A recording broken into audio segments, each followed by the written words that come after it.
Hi, everybody, and welcome to Mastering Microsoft Excel Formulas and Macros. My name is Weldon Hastings. You're watching at weldonpc.com on our YouTube page, our Facebook page. I want to thank you for stopping by. Today, we're going to cover Mastering Microsoft Excel Formulas and Macros. Do you want to enhance your data analysis and automation skills? If so, then you're in the right place. This presentation will cover the basics of Excel formulas and macros, and you can catch up on your productivity game in no time.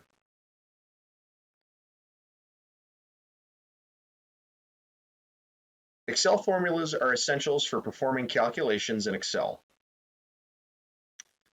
They start with an equal sign and can be followed up with multiple operands and operators. Common functions include sum, average, and VLOOKUP. Cell references can be relative. In other words, they change with cell position, or they can be absolute, which means it remains constant.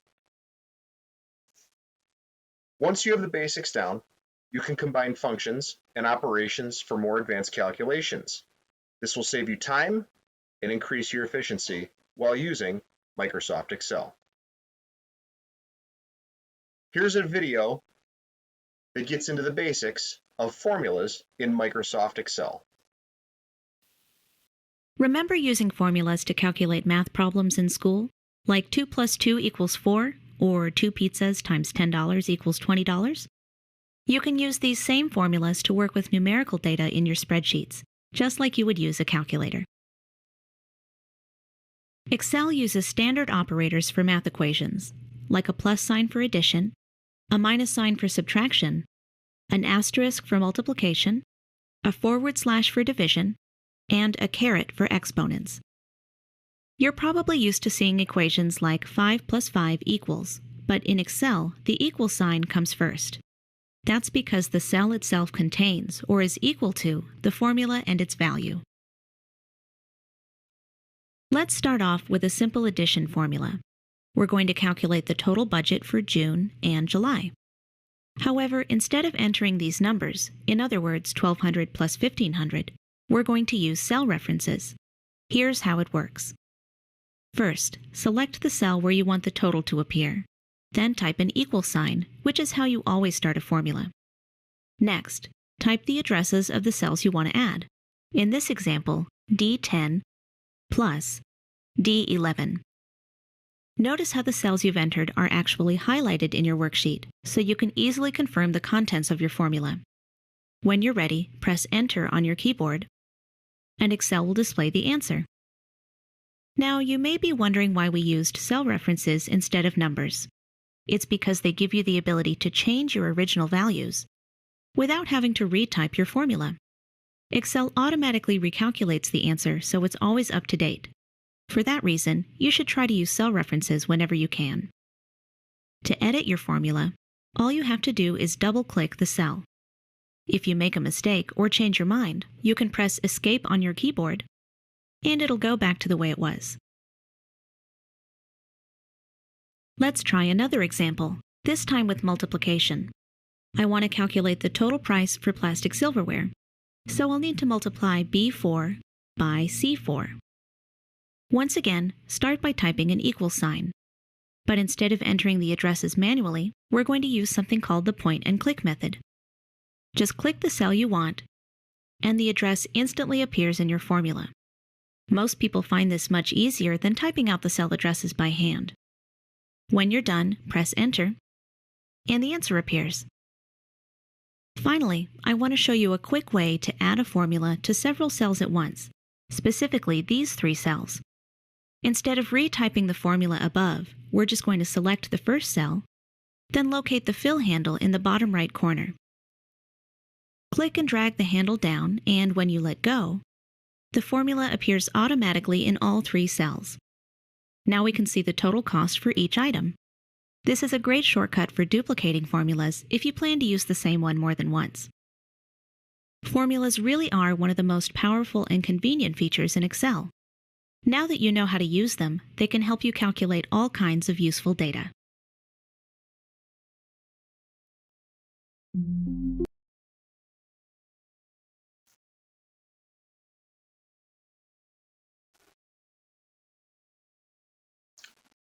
Excel macros are a powerful tool that can automate repetitive tasks. They're written in Visual Basic for applications. You can record a macro by using the macro recorder under the View tab. The actions performed are then converted into a VBA code. You can edit macros by accessing them in the VBA editor on the keyboard. That would be by pressing the Alt and F11 key. Macros can be used for a variety of tasks, such as formatting and report generation. They can save you a lot of time and increase your productivity in Microsoft Excel.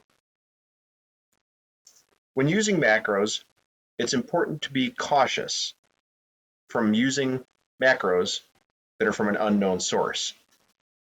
Adjusting Excel settings for macro execution can also ensure your computer safety. Here's a brief 7-minute video on how to use macros in Microsoft Excel. It covers macros, which allow you to automate repetitive tasks in Microsoft Excel to save you time. Before we get started, let me mention, if you want to follow along, a link to the sample file is in the video description. So to illustrate macros, imagine this scenario. You work at a bank, and each week you get a report from your database that provides you updates on consumer loans. And it shows things like the amount of the loan, the term or length, the interest rate, the income of the consumer, and the purpose for the loan, and so on.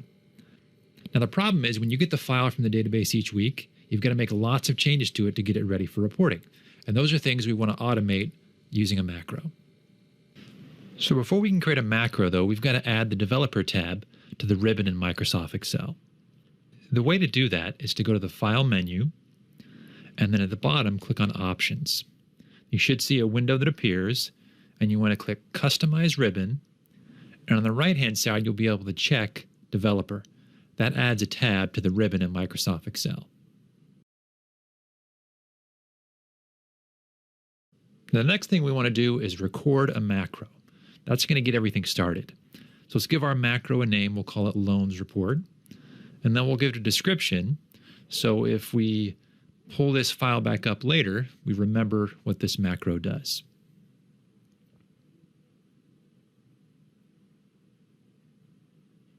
Okay, now you should see the Stop Recording button. That means that Excel is now tracking every mouse click you perform.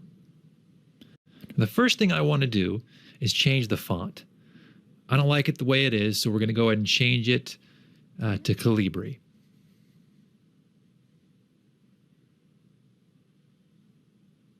Now what I want to do is format the header row so that stands out.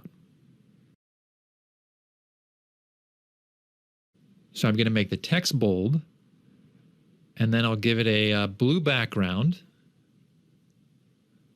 with white text. And now what I want to do is take all of the columns that are in dollars and convert those to the currency format. So that's the loan amount, the installment, the annual income, the total payment, and the last payment amount.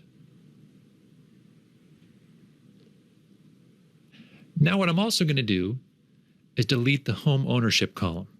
That's not a column that we use on a regular basis, so we'll go ahead and delete that because we don't need that in our reporting. Now the next thing I need to do is to create a new column called Debt to Income. So this is your monthly payment divided by your monthly income. It's going to help us determine how risky a borrower might be. So I'm going to take my monthly installment, the amount I pay or the consumer pays each month for the loan, and then divide that by the annual income divided by 12. So whatever they make on a monthly basis. Now, right now it's showing us as a dollar value. We've got to change that so it's a percentage. The debt to income ratio should be a percentage. And I'll take that formula, drag and drop it all the way down.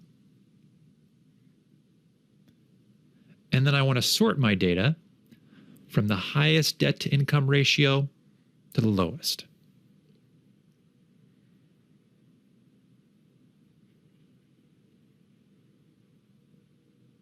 Okay, now you see that the values are sorted in column C there. The next thing I'd like to do is to change a term in the loan status column. Rather than it saying delinquent, I'd like it to say charged off. So I'll use Control F and then click the Replace tab and replace and change the language. Now to make that charged off term stand out even more, I'm going to go to the Home tab and use conditional formatting. I want, anytime I see charged off, for it to appear in red. So I'll go to conditional formatting, highlight cell rules, and then equal to. And I'll go ahead and type in charged off when that appears.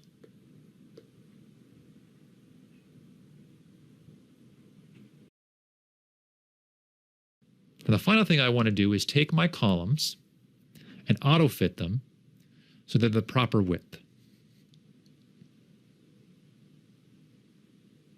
Okay, now what I'm going to do is go ahead and stop recording and take a look at my macro. So I click on the macros button, and I should see loans report, my macro appear, and it tells me what it does.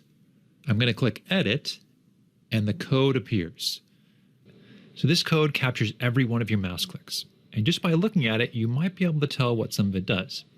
And so look at this line, with selection.font. This is the start of a section of code that changed the font of our table to Calibri. Then down below, there's another section. We changed our header row to bold. And there was another section a little below that where we changed certain columns into the currency format. Now, you don't have to make adjustments to the code, but one thing that I do suggest is to add comments to it. This isn't actually code that's going to run. It's really just for you to remember what the code performs. The way to write a comment is to use a single apostrophe and just write out what the next section of code does. So in this case, change the font of the report. And then I'm going to go down, and then after the end with, after that section of code, I'm going to create some returns. And then in the next comment, I'm going to say format the header row. And then after the end with, a little farther down, I'm going to say format or change the appropriate columns into the currency format. So you're just adding notes for yourself. So if you pull the code up or pull the file up a few months from now or years from now, you remember what it does. Now what I've got to do now is save the file, but I've actually got to save it as a different file format because it's got a macro inside of it. So instead of saving this as an Excel workbook, I have to save it as an Excel macro-enabled workbook. That allows the macros to be saved in the file. Now I can close my code window, and we'll practice this to make sure it works. So we'll go to the Week 2 tab, and then we'll click the Macros button, and then we'll run our macro to see if it works. There we go. It looks like we're good to go.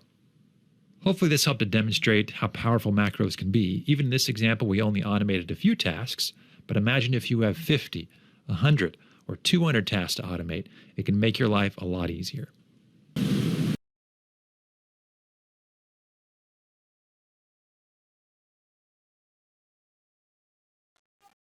Excel formulas and macros are essential for data analysis and automation. They can enhance your efficiency and productivity, making you a master of Microsoft Excel in absolutely no time.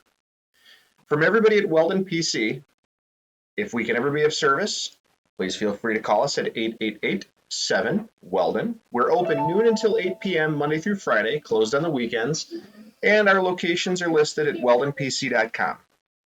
Thank you so much for stopping and learning Microsoft Excel with us today. If you'd like to see something added to our class list at weldonpc.com/class, please send an email to info@weldonpc.com. That's info@weldonpc.com. From everybody at Weldon PC, thank you for your support, and we look forward to servicing.